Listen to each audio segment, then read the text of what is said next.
My name is Musa Adnan, that's Ashley Chin, and here's what we have coming up for you today. I remember just sitting there and seeing my mum and my sister with these headscarves on. My friend saying, bro, you said your mum and your sister both ready to take Shahada. So I was like, nah, no way. You heard racism, rejection.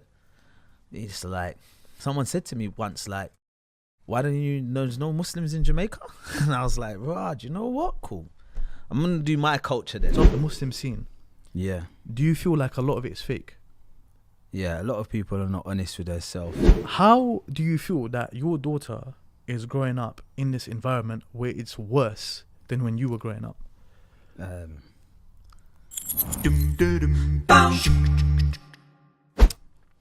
Muslim Bilal, Yes. also known as Ashley Chin, Ashley Bilal Chin, Muslim Bilal.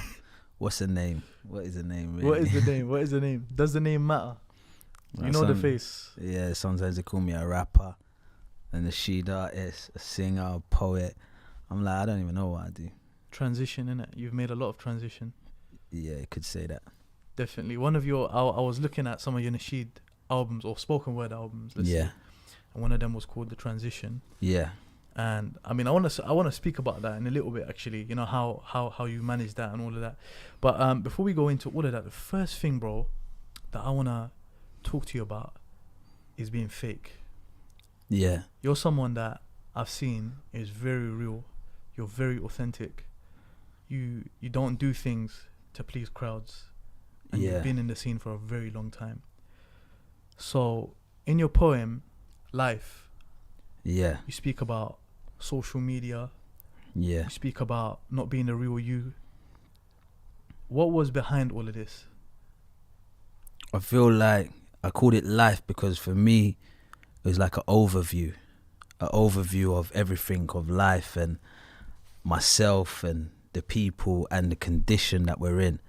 And I see a lot change since when I first embraced Islam back in like 2002, and how it was and how, I don't know, things seem very pure. And I don't think that's just amongst the Muslims, just in the world. We didn't have social media how we have it today. And now I look around and I see what social media has done, and how to humans in general. And I just say, wow. Sometimes you sit back and you say, wow, look at life, look at this life, look at us, look at humans. Yeah. This is mad. What we're doing, like, is just mad. And this rat race where everyone's trying to keep up with each other, everyone's trying to be like someone else, because we're exposed to so much that we know so much now. Everyone knows so much because you can watch so much online. Yeah. So you can see what someone else has and what they live like, and you can say, all right, well, that's what I want. Now that I've seen that, that's what I want. Whereas before, they wouldn't be as exposed to it. Yeah. And if they don't have it, they want to pretend that they have it. Or people become insecure because they don't have it and think that everyone lives like that, so I should be like that, and I'm insecure. If I'm not like that, then I'm not as liked as everyone else. Yeah. And this is in many ways. This is with materials, this is with looks, with beauty, with wealth, with lifestyle, everything. And yeah, lots changed. So life was just like life. Look at us. And I'm just doing an overview of everything. So I go from my childhood, how I grew up, and then the conversion to Islam, Yeah. to social media and how people are. And, you know, like, it's like we're stuck in a Game of Thrones. Everybody's trying to lead. Fame, greed, dying to be seen. Yeah. It's deep, man. You know, you speak about fame, you speak about greed, but one of the things that you spoke about that really, really hit me, where you spoke about when a person's in a room, yeah, and you can't even be the real you. Yeah. You're in a room full of people, you can't be the real you. Yeah. Could you expand on that? Like that specific line, where is that coming from? It's like, I think I said, care so much about what people say. You can't even be the real you. Yeah. In a crowd full of people, and it feels like it in an empty room. Yeah. Everything for me is, I don't write down none of my poems. So it's not, I heard this about you. It's not like I sat and thought it out. They're real moments. That's why sometimes I can go on for so long at an event and they say, how do you remember it? I don't think it's like me asking you, tell me about your childhood. You can talk for 10, 15 minutes because it's you're going from what actually happened. So because I'm going by what actually happened, I'll never forget what actually happened. So I remember being in a place probably where I'm seeing the not the image but the front someone's putting on in order to please the people, like in order to be accepted by the people. So like because they care about what people would say if they was honest. So it's like they can't even be like this, care so much about what people say, you can't even be the real you.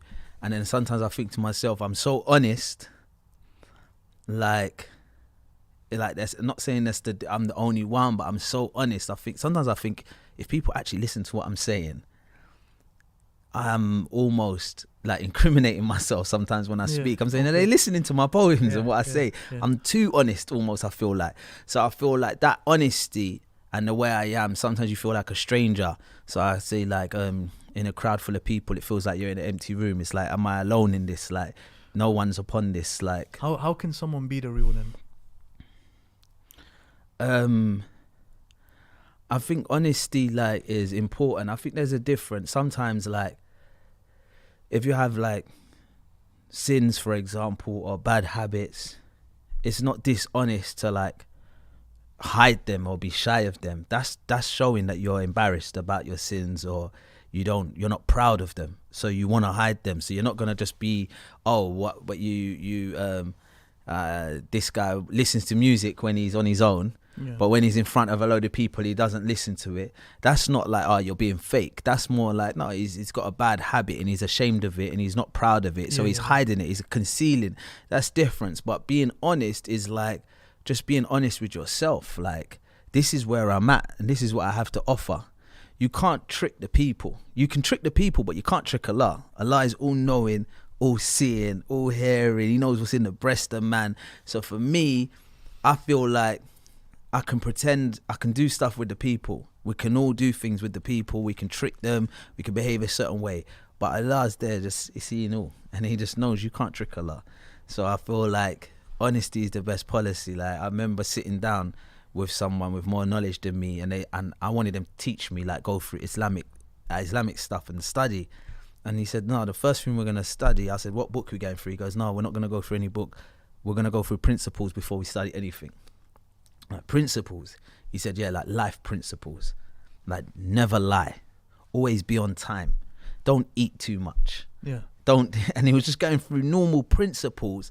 And there was so much value in those principles that can teach you a lot in life.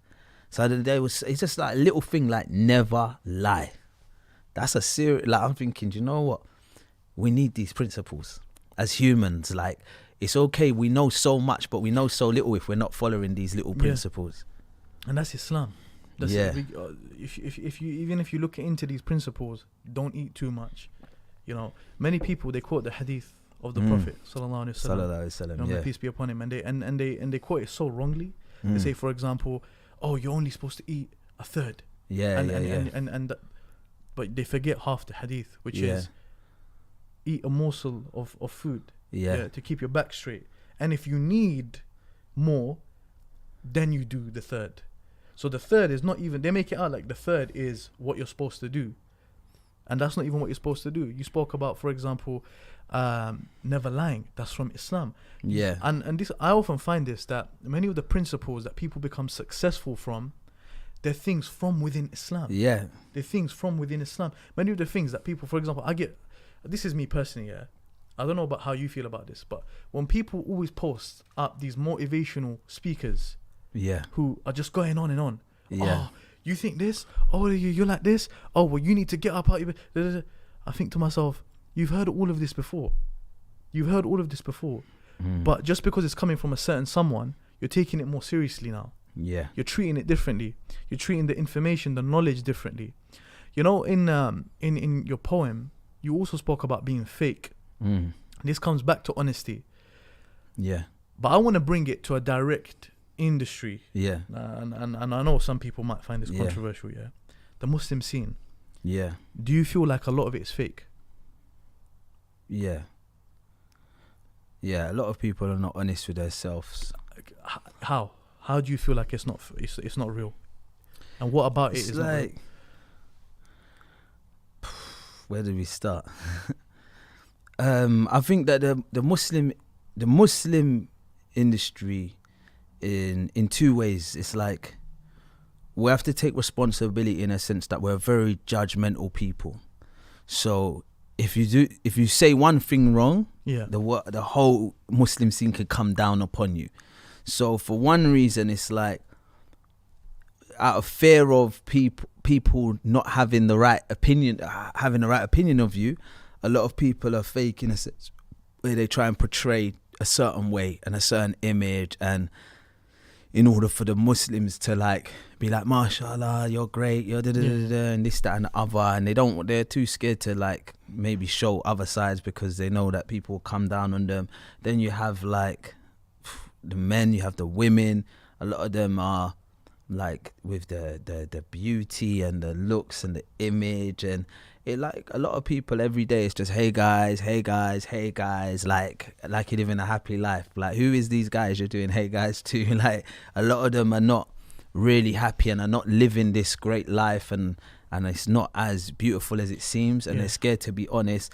And you can tell something's fake when something's not organic and it's not real if everyone is doing the same thing.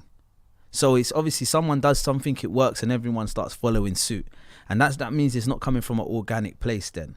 It's like, for example, one person does this and then one person starts to talk out like, okay, I'm going to be honest and cry on camera and talk about my depression and my anxiety. And then everyone starts doing, because it's like everyone's done a video now on their depression and anxiety, and guys like, I'm really depressed and stressed today. And like, it's madness. And then it's the same with the talking in front of cameras. Like, I remember when I first got, like, when I got asked to speak, it was just like, come on, just do a talk about. I'm just like, it's not for me. Like, I'm not a speaker. Why would I speak? And then it's like, look, tell your story, blah, blah, blah.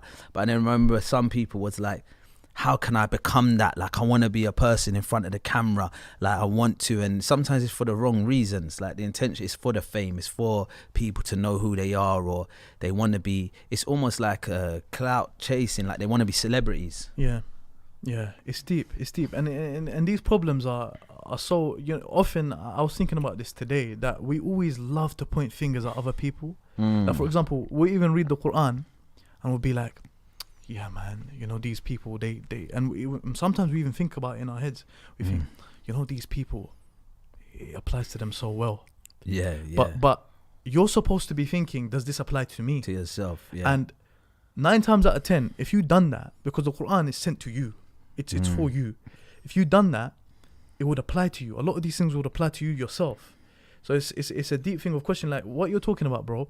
Something I went through personally as well with this journey. And I don't know if you noticed, but off social media, I just went off it completely for like the last year, maybe. Yeah. Where I was like, I had to speak to some of the brothers I was close to and be like, bro, you know what you're doing? I've just been doing what you're doing. But I never even thought about if I want to do this. I've just been doing it. Yeah. I don't know if that's me. Yeah. And I've literally, I went through a phase where I was completely and I think when this happens to people, this is where the anxiety kicks in, the depression kicks in. What am I about? What's my character? What do I really like? How do I discover what I really like? Bro, you got, for example, your daughter, Sumaya. You've spoken about her in your poems. You speak about her a lot. You show her on social media. You're not shy to show her on social media. Like, you're not shy of her. Yeah. I wanted to ask you how, you're talking about all of these things, being fake, being a real person, being a Muslim, all of these temptations. You speak about temptation, you speak about sins, you speak about, I'm embarrassed of my sins, I can see with them because they're embarrassing, You speak about all of this in your poems, How do you feel that your daughter is growing up in this environment where it's worse than when you were growing up? And I said it in one of my poems. I said I was from an era of paid in full. Now I have to watch Samaya grow up in the era of vloggers playing the fool. I feel like love, like, you see Allah, the way I look at this religion, I come into this religion having a tight relationship with God, with Allah. Before I was a Muslim, I used to ride a motorbike and I used to speak to God every day, all day on my bike. So I always had these conversations like with, I was used to say like, you're my only best friend, protect me. You don't have no radio when you're riding your motorbike. So I used to have this, and I always felt close to Allah, to God. So after my conversion until now, I've always felt like, that's why when I was in one of my early classes and they said one of the most repeated like verses or things said in the Quran is remember me and I will remember you. It's like I used to think to myself, do you know what, you see, if I just do good by Allah, Allah will take care of my daily affairs.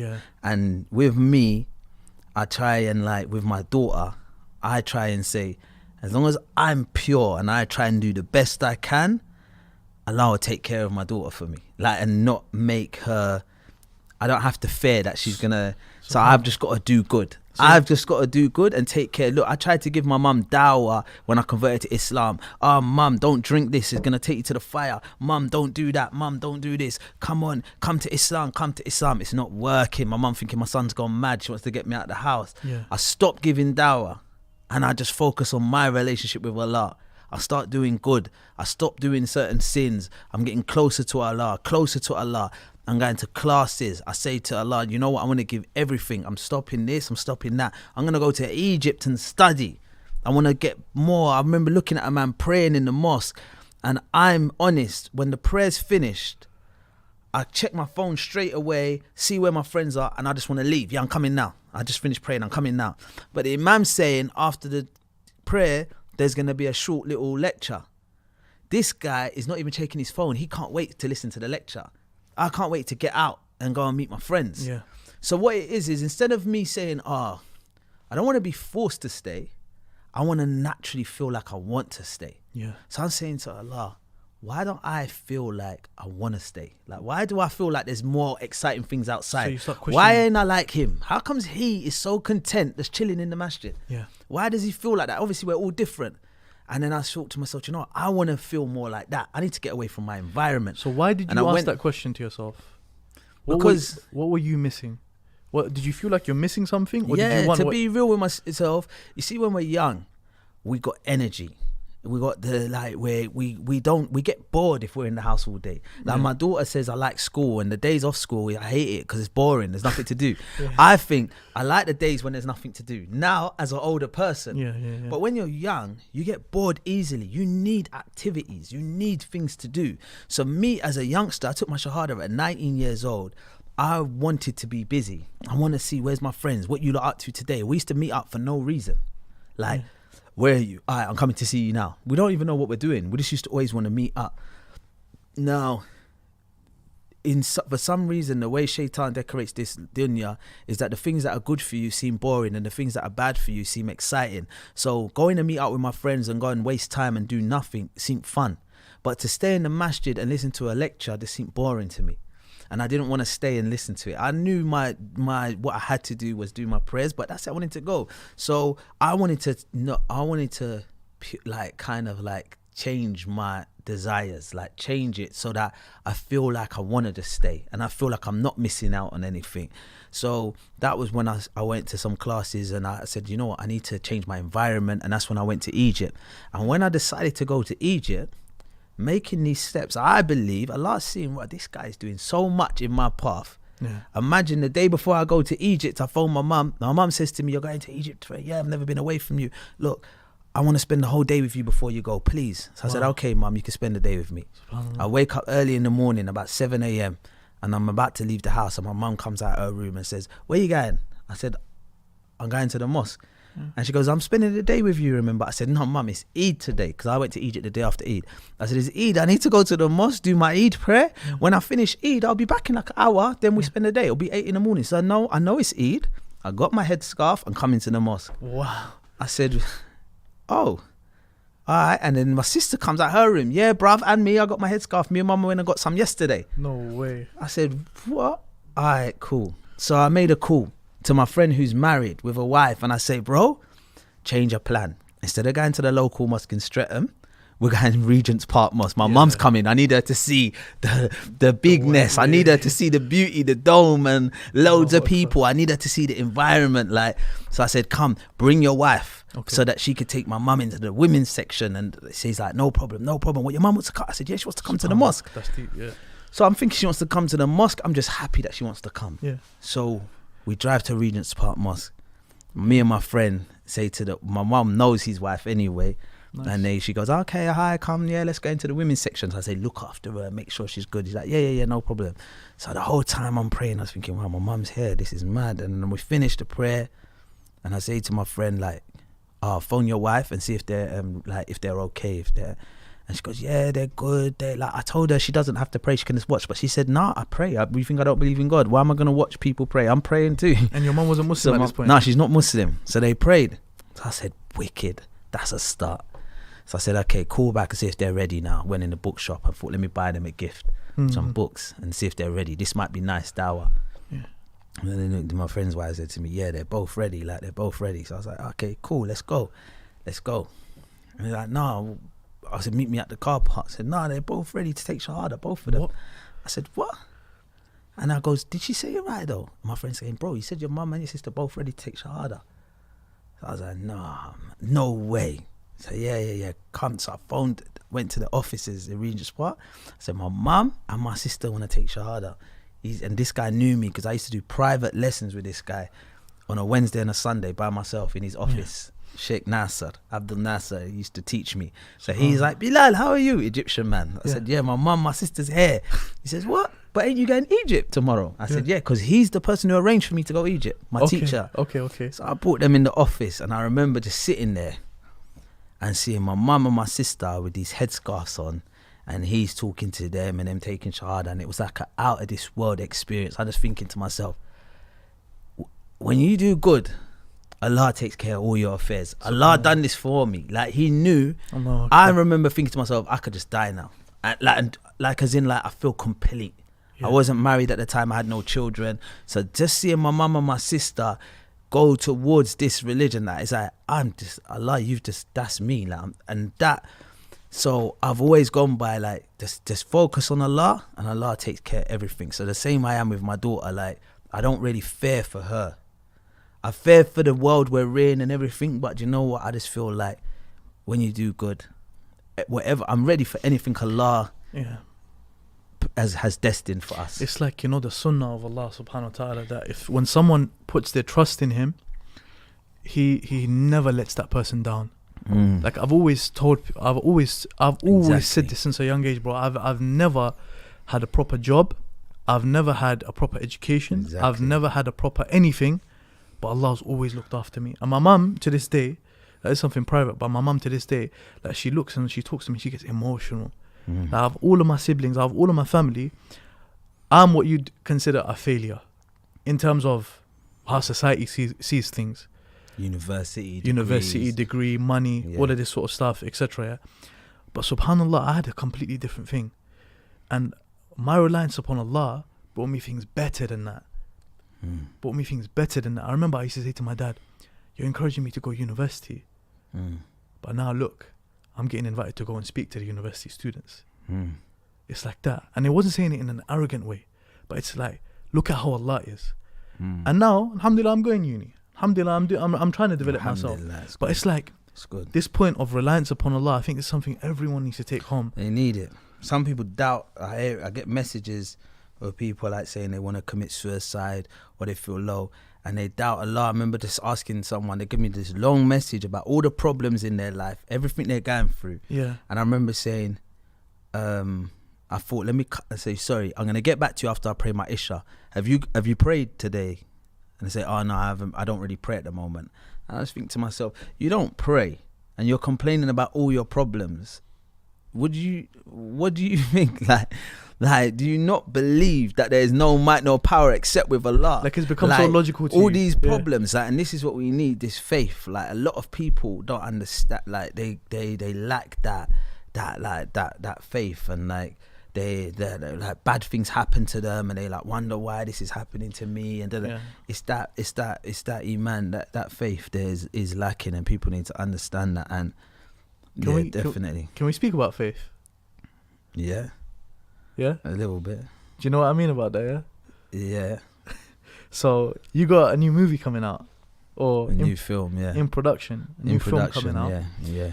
And I remember, just to give some background to everyone Yeah. listening, we met a few years ago. Because Yeah. context, we've known each other for a very long time. You've known me for a very long time. So That picture you put on your Instagram recently. Yeah. I remember you from that.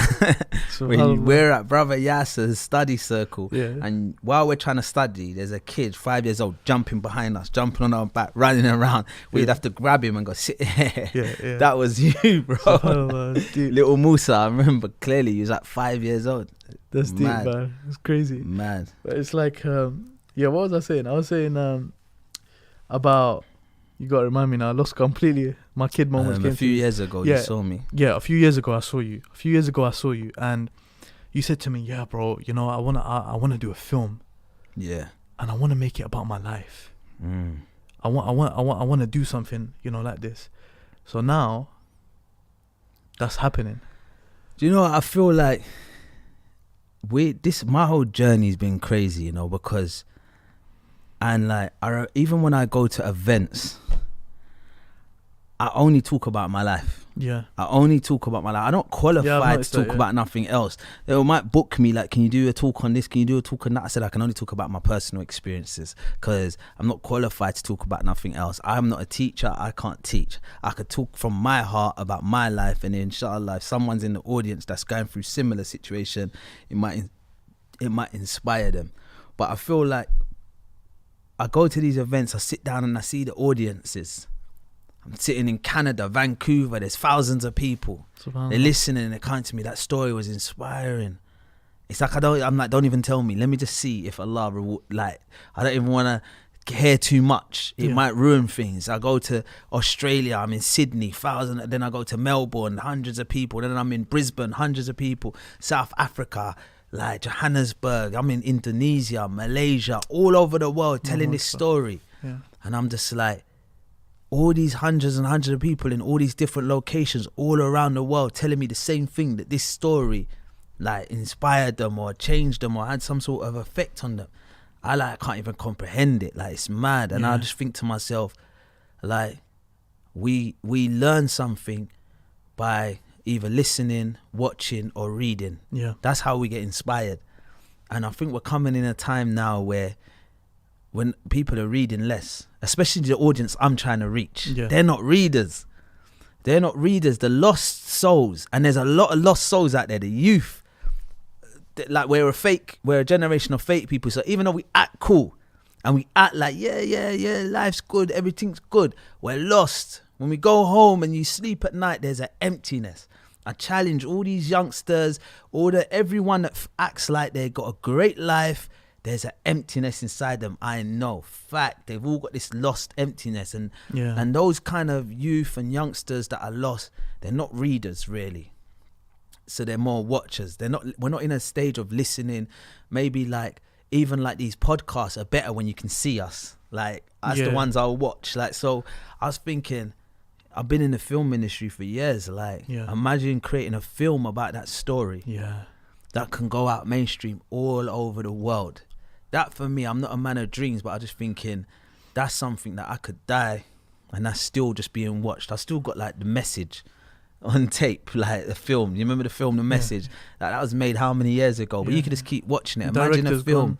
Yeah, everyone, you can just watch it and watch it and people can learn from it. Yeah. It's like a legacy kind of thing. So I always said, like, I would love to make a film about this story where people could like just be watching it all over the world, like, and Spain. That inspired me, and to get in a position where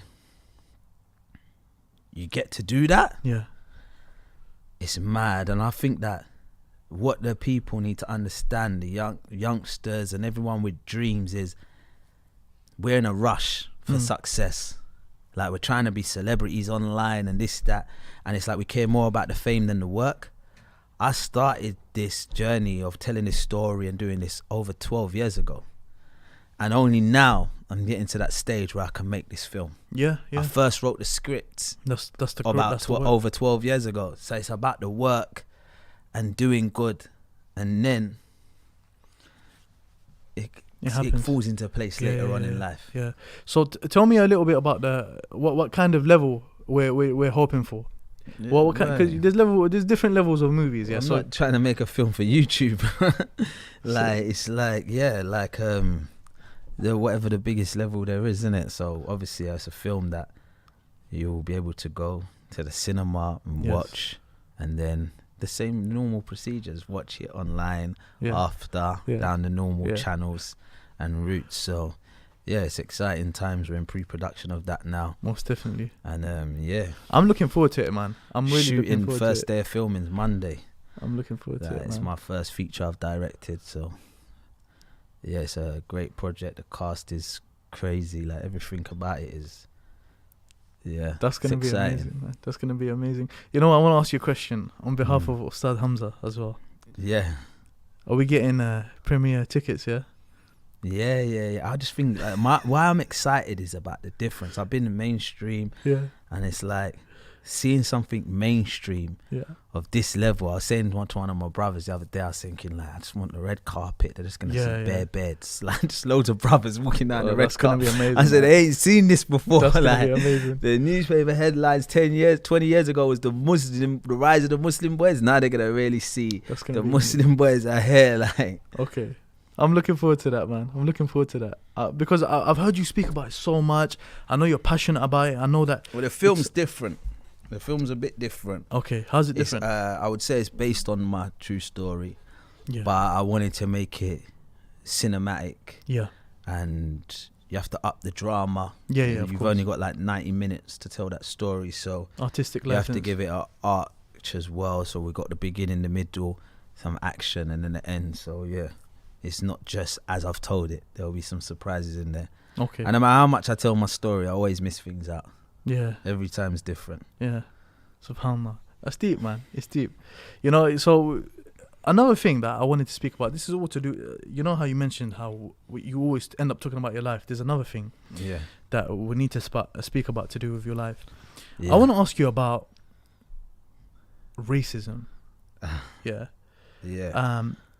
And I think as a black person yourself, I think it's only right that you speak for yourself rather than other people speaking for you.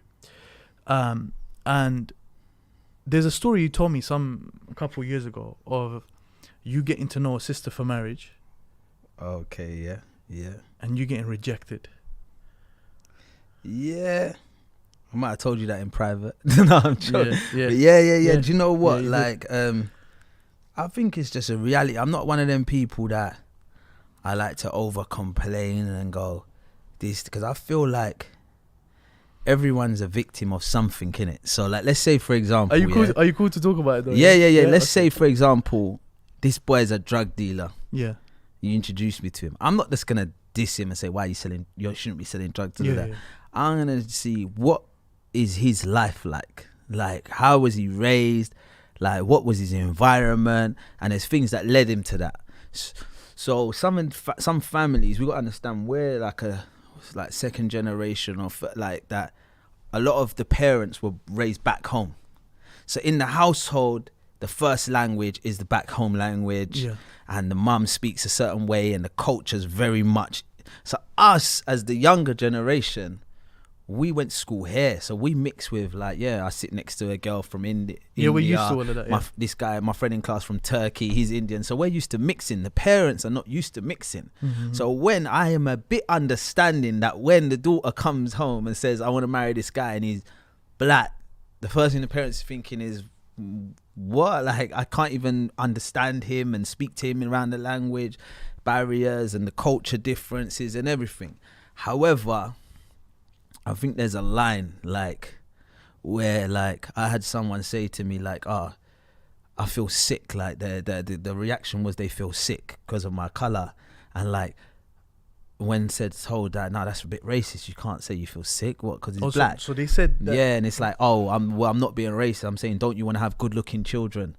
And it's that for me is wow. And then it's I know some people who are married to different races where the parents, the in-laws, refuse to see the grandchildren because they're mixed with black or something. And I think this is innocent children. And there's some issues these issues are so real and deep. So sometimes I think I might do something like, I was on EastEnders the other day, 50 comments like, why was you in EastEnders? Da, da, da, da. And I think, bro, we got bigger thing. You got some serious issues. Go and ask your uncle why. Da, da, da. You're asking me why I was in EastEnders. Do you understand what I'm trying to say? Like, there's a lot more going on and some serious issues. It's too easy to just ask me that. So how do you deal with those sort of comments like coming at you? Do you know what? I'm not. I think I don't really worry about myself because people don't realize how old I am. Yeah, I'll be 40 years old soon. That's gonna be a so shock. These comments and all that to me, like, I'm thinking don't even question me. You have to have a bit of respect. Like, I'm not a child. Like, do you understand? I'm not in that kind of world with the social media and comments, and I need to react to it and tell them why I this, that. I'm a bit older, so. But I do fear for some of the younger generation which do receive backlash. Like, even if I see someone doing wrong, I don't feel it's fair on them to have so much comments because they're humans. They're humans and they got hearts and souls. And even if they're making mistakes, we got to be careful how. And I just think that there's no reward in being horrible. So if we forgot about our end goal, like if our end goal is to please Allah and to go to paradise, I think like is it going to help us get to paradise and please Allah if we're rude to someone or if we diss someone or speak bad about someone? We forgot the end goal. That even comes into racism. Yeah. You know, a lot of people also feel like it doesn't exist. No, racism is real. It's one of but there's a lot of issues. There's a lot of issues that are very real, very major, and they just get brushed under the table. Like, racism is real. There's a lot of child abuse and all that. Like, there's a lot of things happening that we're not really focusing on and dealing with. And do you think there will ever be like the racism gone? Do you think racism will ever? It could because soon we become the parents now, and then our children become the parents. And there's a lot more mixture now. So for us here in the West, I think it can be. It will get better. You know, I think it's an issue of, as you mentioned, of being something deep rooted. Like, for example, you know, us growing up. You mentioned growing up here. You got an Indian girl sitting next to you. You got a Chinese guy in your class. You got this. I had that growing up. Even when I went to Islamic schools, I had that. There's a whole lot of multiculturalism in our society. So with me, when I grew of age and I wanted to get married, I didn't mind marrying anyone from any race. Like, for me, it was not a problem at all. And I'm not saying that, I don't know, I was a bit unsure about it. I did not care what race I married. Literally, it was not a thing for me. Even, alhamdulillah, my parents, they were very understanding in that. And that's because of their own reasons, But I feel like with marriage specifically, how do people deal with that? Like, how did you deal with that? No, I felt like I went through a stage where I'm only human, and I felt like a lot of rejection, sometimes it makes you rebel. So for me, I went through a stage where I felt like just naturally, and I'm not saying it's a good thing, or it's right, or maybe I was wrong to be like this, but I felt like I'm giving everything. I'm doing so much. Like, I'm coming to this event for you, and this woman could ask me to come to Manchester to talk to her son, and I'll go and I'll do all of this for you guys. But I can't. No one don't want to. And I felt like, not just in that, like with work, I'm putting in all this work, but I'm not getting nothing in return. And maybe this was like, because Iman goes up and down, so maybe I was at a lower state at this stage where it was like, I remember just thinking, no one ain't doing nothing for me. It might have been shaitan in my ears, but this is life. This is what happens. And I felt like, where's the work? Like, why aren't none of the Islamic organizations hiring me? You're booking me to come to your event, giving me a small fee. But then when it's time to do work, you raise loads of money. These organizations, today we raised 1 million. Today we raised 700,000. Everyone's like, Allahu Akbar, Allahu Akbar. So I'm thinking, all right, you raised £700,000. Then I'm at this event the next day. We raised 500,000. Allahu Akbar. And I'm like, they're like, thank you, Bellal. You done so well at the event. I was used to attract people and come. Then I'm like, all right, so now we got all this money. Can someone give me a job? Like, I help to, like, come and give me a job. Like, just a little salary to work. I don't hear from no one.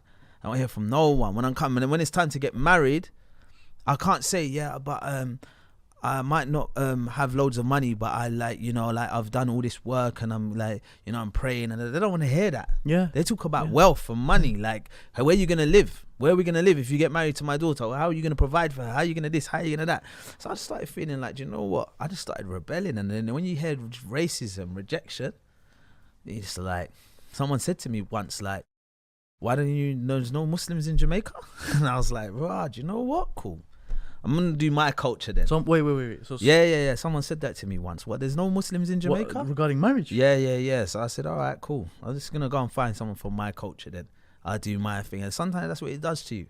It makes you just want to rebel sometimes. Yeah, so we got to be strong. I think especially as Muslims who we need to not do that, because it's a thing where these things, I don't know if it affected your faith, but these things can actually affect a person's faith. Yeah. You know, like, I'm a Muslim, you know, and you know, when you took your Shahada, what kind of reception did you get? It's amazing. The reception was just like, it was like hugs all around. But you know, the community I was in around your dad and that little small community, so it was all hugs and everything was amazing. And like, take this gift, like a little utter perfume, and it was amazing. But then you're left to your own devices after that for a while. And then like, but okay, again there, I remember when someone, like a British person, was taking their Shahada, not in our community, but in general, what I've seen over the years, people are like celebrating like it's the biggest thing, like it's better. You know, like they can't believe it. Like a person, like a white person becomes a Muslim, you got a white revert. Like every channel, every organization is offering them a job. It's almost like, it's like every platform, TV station, they might not even know how to be a host. We'll give you a job as a host. We'll do this, we'll do that. They just want to have that. Look, we've got a white British Muslim. We got a white Muslim. Like, it's like, so there's definitely issues. There's issues. But you know what? My thing is, I ain't even got time to like even, not say dwell on it, but like care. So I just got to take care. Yeah. Of doing what I need to do, most definitely, and just work hard and not let it affect my iman. Try my best to not let it, and just keep working and know that this is the dunya, and that's what Shaitan wants you to do. You know what the thing is, it breaks your heart. Yeah, like, it breaks your heart, and I think people really need to understand this, because I went through a similar thing where I was in a situation, bro, of extreme sadness, bro. I told you I was in a situation where financially I was rough. Everything, in terms of everything in my life, it was so rough. And when you go to these organizations that have helped you, and they really show you brotherhood, this is where the brotherhood comes in now. You know, all the hug and stuff like that, that's all fine. Yeah. But if you're gonna hug me and not help me when I'm in my low time, then come on, like, what kind of love is that? Yeah. So it's like, and bro, it breaks your heart. It really breaks your heart. You got talent. You were mentioning this to us earlier. You got talent. You got all of this, and it just can't be used. I was surprised.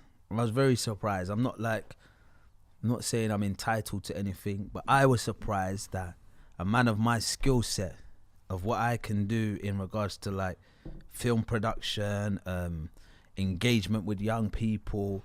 Yeah. No one never utilized me. None of the Muslim organizations was like, I thought I would never have to worry about working or having to go back and make films in this kind of world or in that kind of world. I thought I would have been utilized, because if I was mainstream, with the reach I had, my first Muslim Bلال from the streets to Islam, like a soldier, if I was mainstream doing that, the mainstream industry would have lapped me up.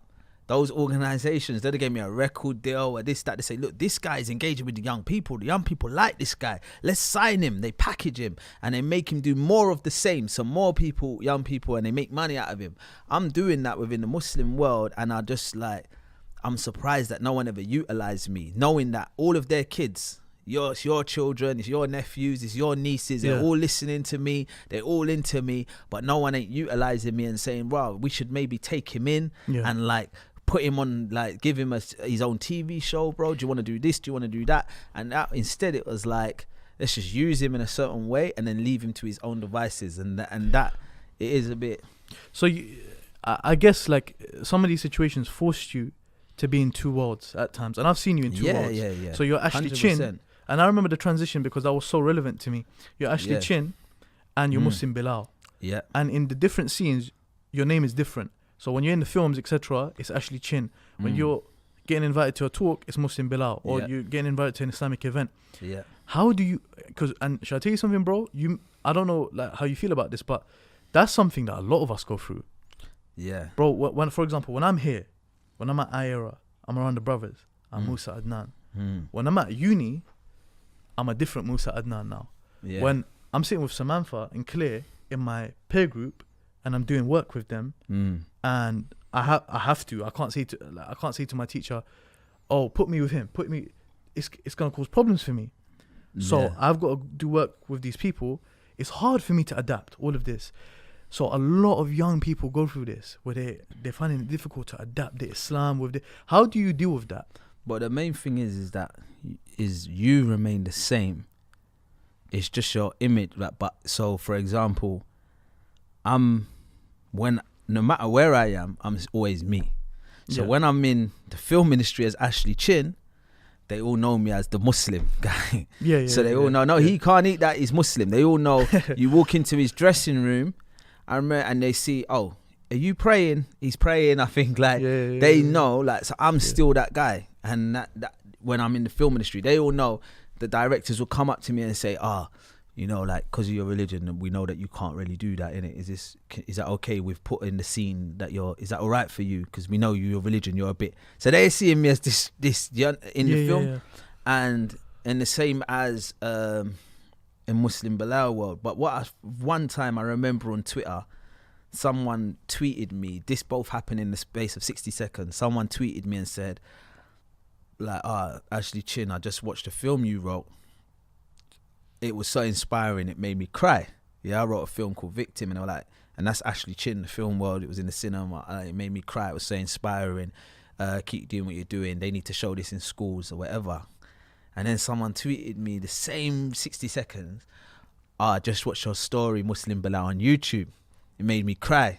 It was so inspiring. So my thing is this: it's all an umbrella. I'm just trying to do the best I can do. Do you understand? It's regardless of the field I'm in. And sometimes I think at one stage when I first became Muslim, trying to separate myself from the mainstream world is a bit of a mistake. In the sense where this is not just for us. This is for mankind. This deen. And it's we can't just be that's why I don't want this film that I do now to just be for the Muslims. I want it to be for the whole world, universal, and everyone can go and watch it. I don't want to separate. And that was one point where I put in the transition. It says on the cover, Ashley Chin is Muslim Bilal. Yes. Because it's people say, is there two people? No, Ashley Chin is Muslim Bilal. It's the same person. And now, really and truly, I don't even know why I changed my name. I like having it, but really, if it was now, I would have called myself, because Muslim Bilal is not a stage name. Is a name I chose when I took my Shahada. But I would have kept my first name, took the name Bilal that they gave me, and kept my surname, where my Twitter, my Instagram, it's just Ashley Bilal Chin. Yeah. I'm happy with that identity. Yeah. And that's just one person. That's me. When the film comes out, it'll be blah blah, a film by Ashley Bilal Chin. One person. Yeah. But you know what? I feel like a lot of youth struggle with this aspect. You know what? We'll come to it in the next thing I want to ask you about, actually, because I think it relates. In Layla, when I watched Layla, your poem Layla, your spoken word poem Layla, I was like, this is amazing. The whole concept behind it. I'm not going to spoil it for people who haven't seen it. Where did the inspiration for that concept come from? This whole thing, you can go into it if you want. You know what? I feel like sometimes we're trying to teach a people. We're speaking out to a certain people. Stop doing this. Stop going out. Stop trying to be like that. Stop trying to. You care so much about but you don't care about stuff. Fear Allah. But we're talking to a people that we don't understand. You need to speak to the people in the language they understand, and first and foremost, you have to understand them. We're gonna give dawah to a certain type of people, it's better to send the one who understands that type of people to go and give dawah to them. Yes. So me personally, I come from a council estate in South London. I grew up on badness. So I understand that young boy who is caught in that badness and caught in that environment, and you're chasing the light. So instead of talking from a preaching personality, don't do this, don't do that, don't do this, I'm talking from a personal view, like, that dunya is going to call you. It was calling me. I see those bright lights lighting up the city. They're calling me. They're tempting me. Yeah. My mum warned me against that. Man, these guys will relate and know. The brothers told me, don't go. You cannot trust her. My sister told me, bro, don't go near her. Let me introduce you to Layla. Like, this world, how it is and how we feel getting called and dragged in. It's real. No one can act like, nah, I'm just okay. My iman is fine. Nothing can tempt me. Nothing can move me. What, you get tempted? How are you getting tempted by things like that? This is crazy, bro. No. Where are you coming from? Like, what? Who created you then? Because we are not Anbiya. Like, I know. Listen, I can get distracted. I go up and I go down, and I know that audience goes up and it goes down. So when I'm talking to them, I'm saying, listen, I'm like you. We all go up and down, but we got to hold on. And this is what we got to be like. Like, even if it gets like hot, cold, we got to try hold on. And I'm talking, because too much people talk from a place of like unrealistic. Like, it's not realistic, and it's like, listen, like they've never made a mistake before. Yeah. Like, they've never done something wrong before. I'm talking like, look, it's gonna distract you. It's gonna call you. You're gonna want to put that chain on. You're gonna want to want that watch. You're gonna want that course. This is what we want, but we got to remember what this is. It's gonna be like, and it's like more. So that's more. So people think it's not preaching. It's like, do you know what? It's true. You know, I'm going through that. This dunya, Layla's calling. I'm not It's more like, yeah, man. I get what you're saying. You know. Do you know what? See, today I'm gonna be a bit more like this, and that's why I do it in that style. Okay, so I got a question for you then. Yeah, whenever I've seen you, Muhammad Barak, nice watch, beautiful. You always dress well. I'm not gonna bait you out like that. Yeah. The watch has gone down now. Yeah. Beautiful. You're always well dressed. You're whenever I've seen you, I remember we met in Dubai. Yeah. And I asked you about your watches, your whole philosophy with your watches and stuff like that. So you've always been someone that is well dressed. You look after yourself. Yeah. So what if someone comes to you and says, "Hang on, you're talking about dunya here. Yeah. But you got the dunya. It's very clear to us you got the dunya. It's very clear to us that you wear the dunya." Yeah, and on a bigger level than a lot of us that are even attached to the dunya. So how do you balance? And I drive a nice car as well. Yeah, alhamdulillah. So how do you balance all of this? You know what it is? It's like I remember losing my identity. Okay. When I first converted, like, it's like I forgot who I am, and it's like you go like, I didn't even go to the barbers anymore. I just used to say, no, it's just dunya, just cut my own hair. I'll go into Primark and just buy combats and just like, just dress like a certain way. And I remember thinking that, no, this is all just dunya, this life is temporary. And alhamdulillah, this is a good way of thinking, it's the truth. But I lost my identity, and sometimes you go so far in that you get so lost that you go super far back out after. You go from one extreme to another extreme. It's like, and I've seen that happen. It's a common thing. And it's like, you got to pace yourself and be real with yourself. Yes. So that's one thing where I realized, you know what? Why am I losing my identity? Some people even change the way they speak. Like, they start putting on an accent. Like, you know, where do you get an accent from? You get certain people, they become so religious, or like they feel like they've become so religious that when they went from talking a certain way, which I'm not saying to not talk slang, that's fine, that's good. Maybe you want to articulate yourself better. This is a good thing. But I'm saying they start talking like a lecturer, like, brother, you know you shouldn't be doing that. I want to give you a nasiha and da-da-da and blah-da-da. Like, you're losing your identity, totally, your character, everything. Let's just be real and take it down a little bit and be realistic with who we are. Yes. I have to be realistic with who I am. I'm still me. Yes. I'm still me. Like, and the truth is, I like fashion. That's what I'm into. Yeah. So that's what I'll be known for, the guy that likes fashion. And I remember when I once was doing events, one guy said he wanted to manage me. He says, I would love to manage you. I said, I don't really need a manager. He goes, no, I'll tell you how I would make you better. See, if I was your manager, I've gone to an event kind of like this, let's say. Yeah. He says, I would make you go out on that stage in a crisp white phobe. you know, a nice toupee on your head. You go up there, you know, like change your presentation. I said, bro, you see, that's why it will never work for me. There's no uniform. Yeah. I'm not Superman and Clark Kent. Like when it's time to hit the stage, I'm going to do this and do that. I said, don't get me wrong. I love a white folk. So some events, right, it's a nice dinner. Let me take out my Kuwaiti dish dash and pull it on. That's cool. It's real. But I'm not doing it as uniform. Like, do you understand? Yes, That's fake for me. That's fake. And another thing is, these youngsters, yeah, it's like we can't tell them who to have as their role models. You can't tell a young man, oh, you should look up to this person and you should look up to that person. Listen to the imams, listen to the sheikhs, listen to that. They're going to choose who their role models are themselves.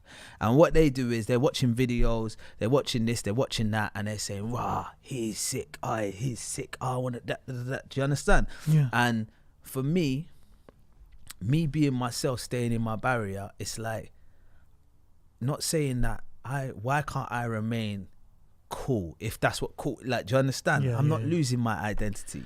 This is me. And then maybe that's why when I go to these events and then youngsters come to me, they say, well, can I talk to you for a minute? And they feel like they can open up more around me. And they feel like, you know, they can relate more to me because they can see you're just like us. It's not like I'm coming there with I'm still like, they can feel that I'm the same as them kind of thing, so I can relate to them and speak to them in a language they understand. But I don't think dress code and some of these type of things are too, as long as you don't like I don't go posting loads of pictures on my car online and this, that, or showing off my watch and and these type of things to make youngsters feel insecure if they don't have it. But if you like a certain thing and it's within this capacity, I'm not out there spending like thousands of pounds on like designer brands and everything's not branded, Givenchy, these. No, I'm not like that. Within moderation, I like footwear.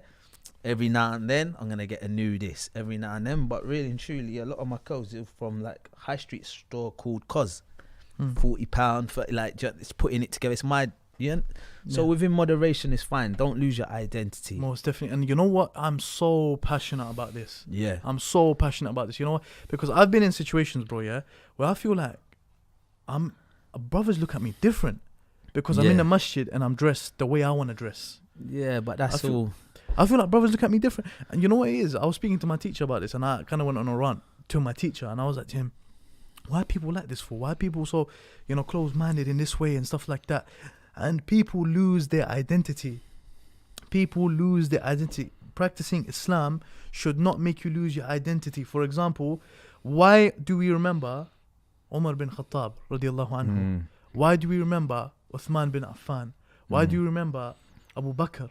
Why do we remember individuals? Hamza. They were a mirror reflection of each other with but they had their own individual characteristics. They had their own character. They're known for the certain characteristics. They're known for certain things that they would dress like. They're known for their character.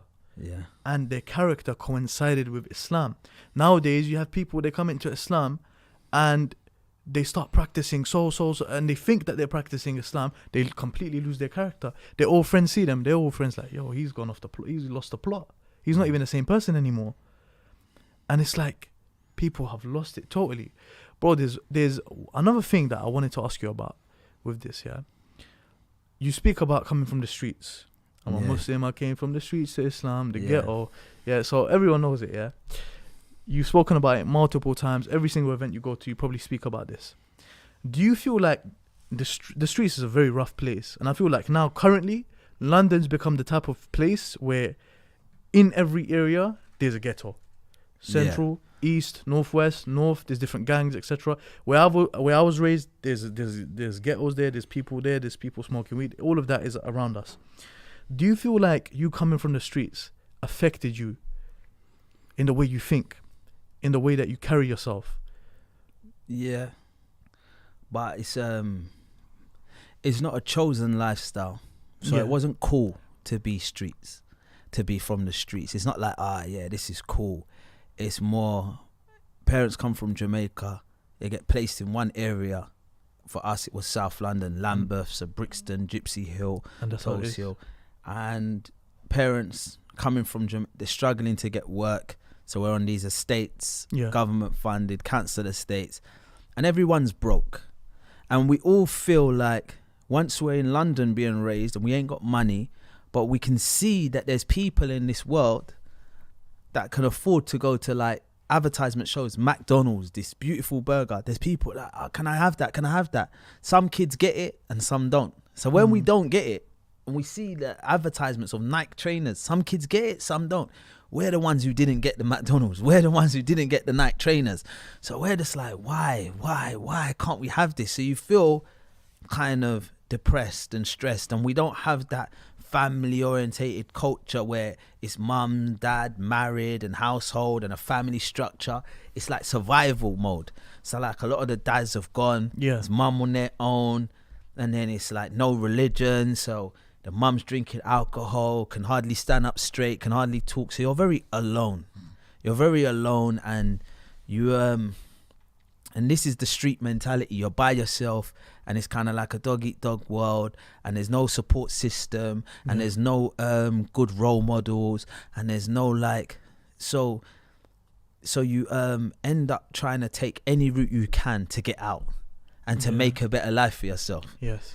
Now, you're not bad people. When I say from the streets, it's not like, oh, I'm a bad person, I would just rob this person, I would just kill that person, I would just stab that person.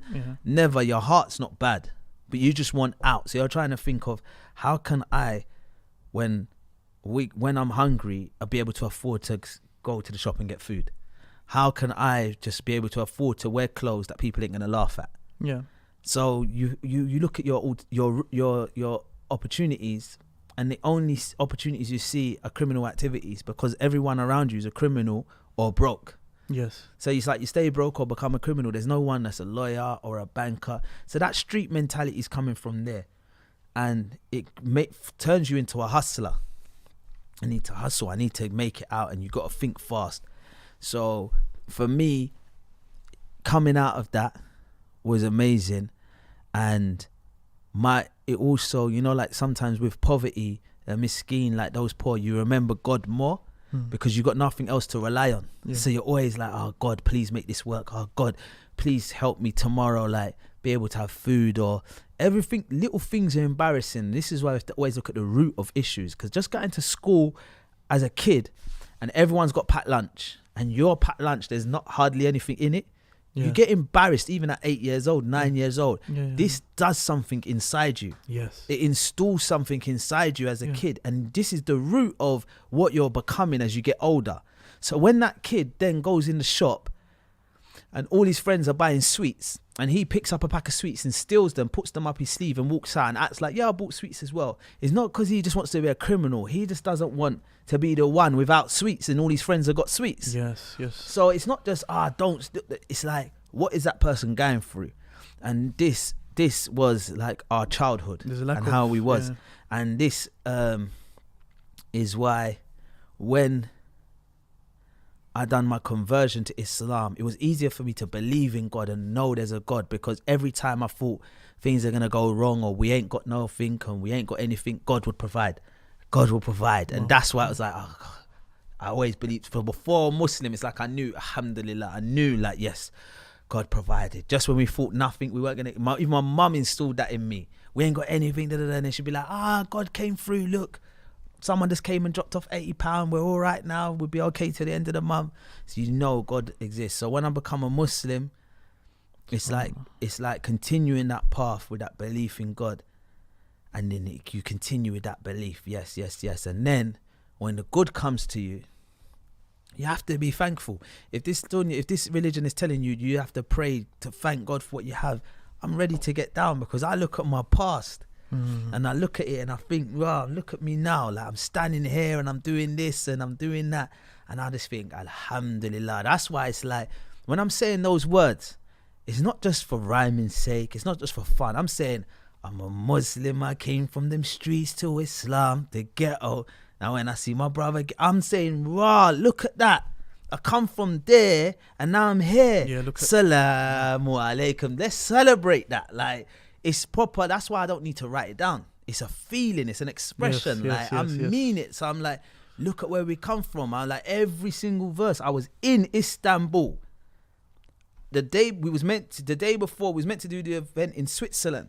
So I'm saying, this morning I was chilling out in London. Oh, Now I'm chilling out in Istanbul. Last night I was in Switzerland. I'm just a traveller on this land. Sitting on that boat, everything. I was sitting on the boat going Santander from Portsmouth. Then we drove to Morocco, crossed the border at Tangier. Yeah. And I remember doing it. And I'm saying, I'm trying. And then I go, look at this, boy. 10 years of travelling. This journey's been amazing. Gave up something for Allah. He replaced it with something much better. I'm saying that because it's like, look at this. From on the streets, distributing illegal substances, trying to buy Nike trainers to get by. And because of this belief in Allah, He's given you much more than that. And saying, I'm not going to do that no more. I spent the last 10 years traveling. This is mad. And then I'm talking about, I'm saying, this is mad. And then I think, when I think traveling, I think, I went and done Hajj the year before I done that song. Allah brought me to do Hajj. I was like, Muzdalifah was a great city. I had to talk about that as the best journey. And it's all just a reflection of, so to say with a passion to these youngsters, don't get me wrong, I'm ashamed of my sins. I do sins just like you. I'm just like you. But look, guys, this is mad. I came from that. And look what Allah's provided for me. Now look, Saudi, this is the best thing ever. Like, and it's a real passion, like, of that streets. And it's like, what it installed is that hustling mentality of, I think that what it's done to my mentality, the streets, is like, I have no expectations. Yeah. So I don't expect nothing from no one because I've never come from a life where people give me anything. So I don't expect nothing, and I don't think I'm entitled to anything. Yes. So I'm just appreciative of anything I get. SubhanAllah. And I'm just like, yeah, you know what? It could have been worse. It could have been worse. It could have been worse. Alhamdulillah, with everything. So that's what the street kind of mentality done for me. Where some people might have this mentality where they think they're entitled to stuff and they expect everything, and I don't expect to hand out. I don't expect help. Yes. And I'm good with, Bro, that's it's so inspirational, and it's not a thing where, you know, people are just telling you it's inspirational for the sake of saying it. It's genuine, and I'm sure you know this yourself. It's extremely inspirational, and the most amazing thing is it's all from Allah, and Allah provided people with these things before you, and He will do it after you, and He will do it at the same time. So it's like, a lot of people, when they hear other people's stories, I want to conclude on this, inshallah. When people hear other people's stories, they often feel inspired, motivated. Wow, this is amazing. Yeah, but that's your life though. My life's not like that. And you need to understand, we need to understand, that this feeling of being somewhere and being somewhere else is from Allah. It's completely from Allah. Allah can take you from your extremely terrible situation that, by the way, for Him is absolutely nothing. For you, it's the world. You know, there's a saying in Arabic, "Sahibul hajjati a'ma," and it means the friend of need is blind. So when you have this need in front of you, you're blind to everything else around you. You're completely blind. You don't see that Allah's blessed you with this, Allah's blessed you with that, Allah's given you this, Allah's given you a mother, Allah's given you this. You're blind. You just need that thing.